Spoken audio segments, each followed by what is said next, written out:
नमस्कार दोस्तों, आज के इस वीडियो में मैं बात करूंगी भगवान विष्णु ने राम अवतार क्यों लिया था। सोचिए, जब देवता भी डर जाएं, जब ब्रह्मा जी तक मौन हो जाएं, जब धरती चीख चीख कर कहे कि अब बस, अब और नहीं सहा जाता, तब क्या होता है? तब होता है अवतार।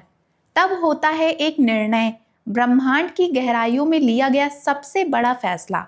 और वो फैसला था भगवान विष्णु का राम के रूप में अवतार लेना। आज हम जानेंगे क्यों भगवान विष्णु को लेना पड़ा था राम का अवतार।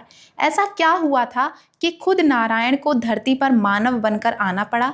इस पूरी कहानी में छुपा है एक गहरा रहस्य और अंत में आपको वो उत्तर मिलेगा जो शायद आपने कभी सोचा भी नहीं होगा। त्रेता युग चल रहा था। धरती पर एक नाम हर जगह डर का कारण बन चुका था। वो था रावण। रावण कोई साधारण राक्षस नहीं था, वो एक महान तपस्वी था, ब्राह्मण था, शिव का परम भक्त था। उसने हजारों वर्षों तक घोर तपस्या की और ब्रह्मा जी से वरदान मांगा। और वो वरदान था, मुझे कोई देवता, दानव, यक्ष, गंधर्व, किन्नर, नाग कोई भी ना मार सके। लेकिन उसने इंसानों और वानरों को छोड़ा। क्यों छोड़ा? क्योंकि उसे लगा ये क्या ही कर लेंगे मेरे सामने, ये तो मेरे पैर की धूल है। और यही उसकी सबसे बड़ी भूल बन गई। रावण ने इतना आतंक फैलाया कि पृथ्वी देवी रोती हुई ब्रह्मा जी के पास पहुंची। देवता घबरा गए। ब्रह्मा जी ने भगवान विष्णु से प्रार्थना की, हे नारायण, अब केवल आप ही इस संकट का समाधान कर सकते हैं। और वहीं भगवान विष्णु ने निर्णय लिया, अब समय आ गया था कि मैं स्वयं मानव रूप लेकर धरती पर जाऊं। अब भगवान विष्णु को धरती पर आना था, लेकिन कहाँ पे? अयोध्या के राजा दशरथ संतान के लिए परेशान थे। वरिष्ठ ऋषि ने उन्हें पुत्रेष्टि यज्ञ कराने की सलाह दी और यज्ञ के फलस्वरूप कौशल्या, केकई और सुमित्रा को दिव्य खीर प्राप्त हुई। उसी खीर के माध्यम से जन्मे 4 पुत्र, राम, भरत, लक्ष्मण और शत्रुघ्न। राम विष्णु का पूर्ण अवतार, लक्ष्मण शेषनाग का अंश, भरत और शत्रुघ्न विष्णु के आयुधों के अंश। राम का बचपन अयोध्या में एक आदर्श राजकुमार की तरह बीता। वे शांत, संयमी और हमेशा धर्म की राह पर चलते थे।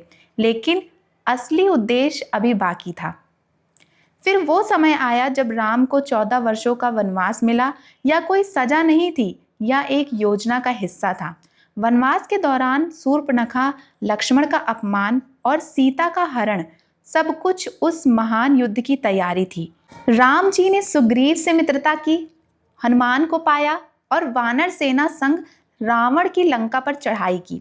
लंका दहन, सेतु का निर्माण, विभीषण की शरण, ये सब केवल एक मिशन का हिस्सा था। रावण को खत्म करना असली उद्देश्य नहीं था। असली उद्देश्य था धर्म की स्थापना करना।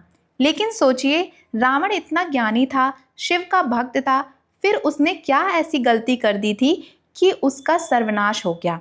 वो गलती थी अहंकार। जब अहंकार बढ़ता है तो ज्ञान भी विनाश का कारण बनता है। भगवान राम केवल रावण को मारने नहीं आए थे, वे आए थे धर्म को फिर से स्थापित करने। उन्होंने दिखाया एक पुत्र कैसा हो, एक पिता कैसा हो, एक पति कैसा हो, एक राजा कैसा हो। राम राज्य की कल्पना आज भी आदर्श है, जहाँ कोई दुखी नहीं था, कोई भूखा भी नहीं था और हर तरफ केवल न्याय था। राम ने विभीषण को लंका का राजा बनाया, यह संदेश देने के लिए कि जो धर्म की शरण में आए वो हमेशा सम्मान का पात्र है। राम जी ने खुद के जीवन में भी संघर्षों का सामना किया था। सीता की अग्नि परीक्षा, उनका वन गमन, सब कुछ एक आप देख ही सकते हैं उन्होंने कितनी कठिनाइयों का सामना किया था। क्योंकि उनका जीवन केवल कथा नहीं था, वो था एक उदाहरण। तो दोस्तों, भगवान विष्णु ने राम रूप इसीलिए लिया था क्योंकि अधर्म अपने चरम पर था, क्योंकि रावण ने इंसानों को कमज़ोर समझा, क्योंकि धरती को एक ऐसे नायक की ज़रूरत थी जो भगवान होकर भी मानव बने।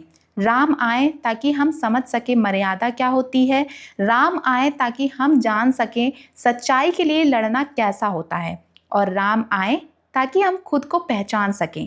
अगर आपको लगता है कि ये कथा आपको अंदर तक छू गई है, अगर आपको लगता है कि ऐसी कहानियाँ हमारे जीवन का आईना है, तो ऐसी और वीडियोस के लिए चैनल को सब्सक्राइब करना ना भूलें। और हाँ, कमेंट में अपनी राय ज़रूर दें। हर हर महादेव।